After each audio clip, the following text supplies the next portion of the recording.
Bitcoin à 118 000 $, nous sommes aujourd'hui le 12 juillet 2025. Quelle sera la prochaine target sur BTC? Peut-on encore le prendre en cours de route? Quel serait le niveau le plus optimal? Y a-t-il un top 5 crypto pépites? Cryptos qui n'ont pas encore performé à prendre avant le décollage? Évidemment, ça va être le sujet de la vidéo YouTube. Installez-vous confortablement. Et on rappelle évidemment l'avertissement sur les risques.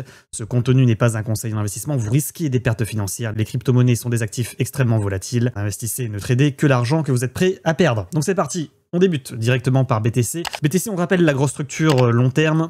Il y avait le petit rounding, il y avait le petit drapeau. Il y a eu fin de breakout en double bottom, breakout de niveau. Et là, on est face au fait accompli. Bitcoin qui confirme la cassure de son dernier ATH et qui marque un rallye d'environ 8%. Prochaine target, prochain objectif de cours qui est assez simpliste en réalité. On l'a déjà dit il y a un mois, il y a 2 mois, il y a 3 mois et on va le redire aujourd'hui. Niveau situé dans la zone des 130 000 $. Première target la plus cohérente sur le Bitcoin. Alors pour information, ça voudrait dire qu'il nous manque environ 12% à prendre. Certains pourraient penser qu'on va potentiellement faire un pullback, ce qui n'est pas impossible, mais techniquement peut-être pas le scénario le plus probable. Pas certain qu'il vous fasse un pullback pour vous laisser rentrer à bon prix pour ensuite faire le mouvement. Et de toute façon, même s'il fait un pullback et qu'il retombe ici, beaucoup d'entre vous seraient dans la panique et n'auraient sûrement pas envie d'acheter sur le niveau de pullback à 109 000 $. Au niveau ensuite des sondages qui avaient été réalisés sur Telegram, je vous rappelle, vous pouvez nous rejoindre sur Telegram, vous avez le lien en description de la vidéo YouTube. Quel pourcentage de votre portefeuille crypto avez-vous déjà vendu? On a eu 58% de holders fous parmi les votants, plus de 1000 votants. Il n'y avait que 11% des votants qui avaient déjà tout vendu. Le Bitcoin va-t-il trouver son top de marché dans la zone 113 000? 43% de oui, 57% de non, ça va breakout. C'était la question qu'on vous a posée le 9 juillet, on est le 12 juillet, et vous le voyez, vous aviez eu raison à 57%. Est-on dans un breakout confirmé? Ça, c'était la question qu'on vous a posée quand on était dans la zone des 116 000 $. Vous aviez été 67% à voter oui, to the moon, 33% à voter non, c'est un piège, 33% de personnes qui étaient à ce moment-là dans le déni. Et enfin, on termine évidemment par le giveaway. Petit giveaway proposé par Bybit Europe, qui, je le rappelle, est une plateforme régulée, agréée MiCA, donc qui a parfaitement le droit d'exercer sur le sol européen. 100 USDC à gagner pour 10 gagnants, soit 1000 USDC au total, du 11 juillet au 11 août. Donc merci évidemment à Bybit de proposer ce giveaway qui est vraiment ultra simple au niveau des conditions de participation. Il suffit de s'inscrire avec mon lien affilié, de recharger son compte avec au moins 100 $, ne pas faire de retrait dans les 7 jours qui suivent le dépôt. Donc on en fera évidemment la promotion de ce petit giveaway pendant un mois. Donc merci à Bybit de proposer cela à la commu. C'est quand même un beau giveaway, sachant que pour le moment, Bybit Europe, il n'y a même pas les futurs. Donc il n'y a pas encore les futurs, il n'y a que du spot, trading spot, et un peu de trading sur marge, pour ceux qui s'intéressent également, position longue, position short en x2. Et ils sont en train de travailler pour le moment à obtenir la licence MiFID 2 qui vous permettra de faire des leverages en x10. Donc ils préparent le retour des futurs pour le dernier trimestre 2025. On est dans une tendance relativement latérale actuellement, on est le week-end forcément, le week-end de 3 jours, excellent week-end à tous d'ailleurs. Je pense qu'il va nous mettre des petits coups de sécurité, le petit Bitcoin, tout simplement. Donc qu'est-ce que ça veut dire des coups de sécurité? Il suffit de regarder ce qu'il avait fait précédemment suite à des breakouts. On a par exemple un breakout ici, donc on va regarder ce qui s'est passé. Hop là, voilà, vous avez la même configuration. Rallye, petit triangle, re-breakout, gros siphonnage, donc là, attention, hein. Là quand on a un chandelier comme ça, c'est qu'il a fait un pump de 9 et qu'il a fait un dump de 9, voilà, donc il vous fait des pump and dump une fois sur les niveaux, qui monte en escalier pendant environ 3 jours, il vous fait une feinte ici de décrochage, il vous le met en double top, et ensuite il redécroche à moins 15% avant de revenir sur le niveau. Donc là c'est violent, ouais, effectivement. Est-ce que vous voulez d'autres exemples de montée en breakout? Ici, consolidation, c'est re-breakout sans chichi, donc ça c'est beau, avec quand même une légère feinte de dump. Vous voyez, tac, et léger de 2% avant de remettre un breakout. Il nous refait un breakout, il retombe légèrement, donc là c'est pareil. Il nous remet un dump d'environ 4% dans le pump pour repartir. Et là vous avez un siphonnage plus important, avec un décrochage de 5,5%, un repump de 10%, et ensuite un redump d'environ 7,5%, avant ensuite de relatéraliser et de repartir sereinement avec de multifeintes. Tout ça pour dire que quand on fait des pumps comme ça, en général, on est plutôt dans des figures de continuation de la hausse, mais qu'il peut y avoir des petites carottes intermédiaires dans des mouvements de 3 à 10%. Donc imaginons, si on a une résistance ici, que potentiellement on a un support ici qui était le niveau de breakout. On va essayer de trouver la trend qui nous intéresse le plus. Peut-être ici, pas déconnant, de faire par exemple un move de type, on va chercher la trend, on se fait rejeter en mode décrochage comme ça, et puis ensuite on remet un rallye comme ça, et puis on remonte en escalier, et puis on continue le mouvement jusqu'à 130 000 $. C'est possible avec un niveau de rebond potentiel dans la zone des 114 000, 115 000 $. Ça serait un move d'environ 2,5. Bon, 2,5 c'est pas grand chose finalement. S'il fait un move un peu moins violent, ça serait un move comme ça. Tac, tac, ça on l'oublie. Donc on a un point haut, on a un point bas. Potentiellement, il nous refait un rallye, une fin de rallye. Il retombe ce week-end ici, paf, à 115 700 environ. Et ensuite refaire un breakout avec une sorte de drapeau. Voilà, ici, tac, tac, tac, tac, tac. Et puis rebreak. Ça, c'est également assez propre techniquement s'il fait ce move. Autre possibilité, c'est qu'on a un support ici. Tac, ici, paf. Il n'a pas besoin forcément de décrocher sur la traîne dont on vient de parler. Que là, il pourrait feinter, remettre un dump à 117,5 pour ensuite reconsolider dans une sorte de... entre ces deux trends, pour rebreak ensuite.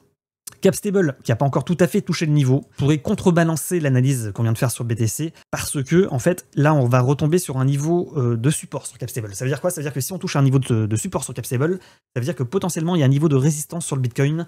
Donc attention, s'il va chercher un rallye dans la zone des 120 000 $, 121 000, c'est pas impossible qu'il fasse ce move en pullback. Putain, ça serait violent, hein.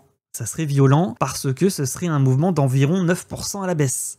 Donc il y aurait peut-être un short incroyable à prendre dans la zone des 120 pour aller chercher la zone des 109. Là, je vous l'ai dit tout précédemment, la hausse va pas se faire sereinement. Il y a de fortes probabilités que vous soyez à l'achat ici ou à la vente ici, vous risquez de vous prendre des carottes dans les deux sens. Et pas des petites carottes, hein. Pas des carottes à 1%, des carottes à minimum 3 à 5, à même 10%. Ça va pas être de tout repos à mon avis. Donc attention, on passe directement aux altcoins. On va pas perdre de temps, c'est le week-end, vous n'avez pas de temps à perdre, moi non plus. On va essayer de faire des vidéos un peu plus fréquentes, je tiens à le dire. J'ai un peu plus de temps là pendant les vacances. On va essayer de faire des vidéos un peu plus régulières, d'autant qu'il y a beaucoup de volatilité sur les marchés. On a fait quand même beaucoup de streams ces derniers temps. Donc je rappelle, les streams, c'est le soir à partir de 20 h en général. Sur Ethereum. Ethereum, on va supprimer tout ça et on va revenir à la réalité. Le support, il était ici. Ok, la résistance, elle est là. Ça ressemble vachement à un bullish mégaphone. Voilà, c'est tout ce que j'ai à dire sur Ethereum. La théorie chartiste, c'est que il va nous mettre une carotte ici, en pump and dump, voilà, un petit peu un truc un peu comme ça, pour refaire un rallye et aller chercher les 5600 $. Ça va pas se faire simplement avec un breakout de structure et aller chercher 3006 direct à mon avis. Hein. Attention, peut-être une daily ici, allez, dans la zone des 2840 $. C'est pas inintéressant cette trend pour essayer de le prendre en cours de route. Maintenant, ça vous risque et péril, bien évidemment. Sur BNB, est-ce qu'il y a une trend qui nous saute aux yeux également? Oui, il y en a une ici. C'est pas dégueu. Pareil, ça pourrait retomber, on le voit dans la zone des 680 $ sur BNB. Ça serait un bon niveau pour le prendre en cours de route. WIF, en daily. Ah, il y a eu pump and dump sur WIF. Violent, vous voyez, c'est ce qu'on disait sur BTC. Il a pris 21%. Il a mis un énorme rejet de moins 15%. Donc, ceux qui ont voulu le prendre sur le pump ou dans la consolidation, ils se sont pris une énorme carotte avec ce move. Et effectivement, il y a un support long terme ici, dans la zone des 0,87. Ça serait violent hein, s'il fait ce move de Bart Simpson avant de repartir. Est-ce qu'on n'a pas un support un peu comme ça intermédiaire? Je pense. Dans la zone des 0,95. Sur le SHIB, bon, il nous a fait une sorte de consolidation breakout, c'est pareil, ça pourrait faire un dump en pump. On a un beau petit support ici, hein, il est bien marqué. Donc c'est pas impossible qu'il retombe dans la zone des 126 pour essayer de le prendre sur le pullback, pour essayer ensuite de reprendre le rallye. Le rallye suivant, à vos risques et périls évidemment. Le dog, on a un beau petit support, c'est comme SHIB ici. Donc je pense que sur tous ces altcoins, on a des points pour essayer de les prendre en cours de route à 0,185 sur dog. PP. PP c'est pareil, on a exactement tracé vos trends comme ça chez vous. Tac, on a un niveau dans la zone ici des 0,111. XRP. Alors lui, il n'y a pas de niveau. Hein. XRP, c'est breakout. MNT, il y a déjà eu le break. On le voit, break de structure ici. Hop, ça a décollé déjà. ARB, pareil, ça a break. La structure dont on avait parlé. VeChain, rebond sur support long terme, breakout. Pareil, VeChain, on a la trend. Voilà, si vous voulez le prendre sur pullback, à vos risques et périls une fois de plus. Trend située dans la zone des 0,229. Voilà. TAO, on s'en rappelle, avec cette magnifique trend baissière, on avait dit si ça break, ça va péter. Ça va péter. Donc voilà, ça a breakout. Belle compression comme ça. Alors lui, par contre, pour le prendre sur une correction, ça va être beaucoup plus compliqué. Parce que là, il a fait un sacré breakout. À mon avis, la trend, elle est là. Voilà. Donc elle est située dans la zone des 361 $. TRX. Alors lui, il s'envole. To the moon, un année simple pour la lune, mais on le voit d'un seul coup d'œil. Il y a une trend ascendante ici. Attention, attention les jeunes. Ça pourrait marquer le rejet, retomber dans la zone des 0,28. Apex. Rebond technique sur le support long terme. Apex, c'est un peu en galère. Sushi, beau breakout de Biseau descendant, pareil, on en avait parlé de ce petit sushi. On va faire la liste aujourd'hui, hein. Mettez des likes les jeunes, si vous voulez plus de vidéos plus fréquentes. Bon, on a la traîne également, hein. Toujours la même traîne, hein. C'est simple, c'est efficace. Niveau à 0,674, le AI16Z. Breakout également de range. Et petit pullback sur le niveau, c'est un peu comme Nier Protocol. Fartcoin qui assure pullback sur le niveau donné, 1,237. Le Hinge, breakout également de structure, ça décolle. Le Melania, ça dégage. Le Hondo, on s'en fout. Le WLD, il y a rejet sur résistance long terme, avec une belle traîne, hein. La WLD, ça rigole zéro, hein. C'est de la traîne en vue hebdomadaire. Voilà, on est peut-être encore en dessous du niveau, ça n'a pas confirmé. Le thon qui fait partie du top 10 crypto-monnaies, hein. On a tendance à l'écarter un peu trop facilement, je trouve, le thon. Il y a du monde dessus, hein. Donc au niveau capitalisation... Oh là là là là là. Le thon, ça pourrait être, à mon avis, ça pourrait être de la potentielle pépite. Voilà, je le dis. Après, il a déjà fait plusieurs rallyes, là. On l'a loupé de combien, là? De 8-9%, c'est que dalle. Ça va, c'est raisonnable. On va essayer de le prendre en cours de route. On a une triple résistance. Alors là, le thon, je pense qu'on va le mettre en pépite numéro 1, en comparaison à tous les autres altcoins qui ont déjà performé. Voilà, vous êtes prévenus dans la zone 3 $, c'est niveau de breakout. Thon, ça va remonter direct, hein. Ouais, mettez-moi en commentaire les cryptos que vous souhaitez que j'analyse. On peut pas tout faire malheureusement dans une seule vidéo YouTube de 20 minutes. Hein. C'est pas possible ça. Hein. Faut faire des choix.